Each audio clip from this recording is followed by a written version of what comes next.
We still thought that the US economy was going to continue to grow in 2020. In the UK, pace of growth was starting to slow a little bit, and there were some trouble spots on the horizon.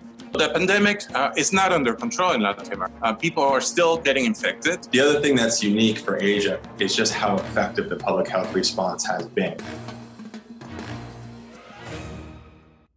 The US consumer was in great shape. The unemployment rate was sitting only at around 3.5%, which was around the lowest level that we had seen in 50 years. All of the ingredients were there to think that the US economy could continue on this path of expansion. Heading into this year, the European economy was actually set to experience another year of economic expansion. The state of Latin America was actually quite weak. 5 years prior to the COVID-19 crisis, the economy had slowed down quite significantly.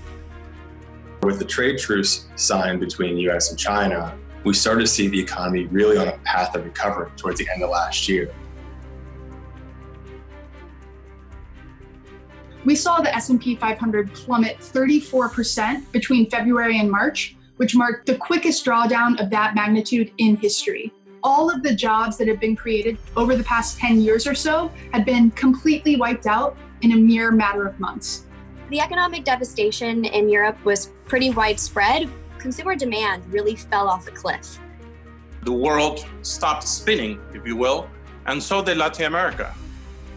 When COVID hit, right around Chinese New Year in January, things came to a grinding halt.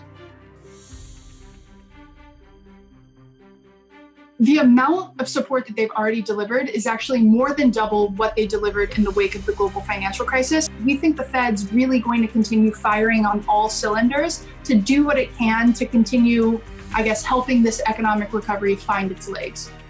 Europe, it generates a lot of its GDP from tourism, but I think that that's something that, European policymakers are acutely aware of. Where there could be a stumbling block is if you didn't see the type of, fiscal and monetary support necessary in order to really allow the recovery to find its footing. About 55% of workers in Latin America belong to what's referred to as the informal economy. That means that people cannot afford to stay home and work from home. People have to go out, earn a living. Whatever they sell in the morning, whatever they produce in the morning, that allows them to eat that night. People don't really have much of a choice but to break or violate all those social distancing protocols. Here in Hong Kong, Singapore, Japan, and China, we saw a fairly large fiscal stimulus. A lot of policies put in place to try to mitigate the damage, policies to try to reopen factories, policies to get people spending again.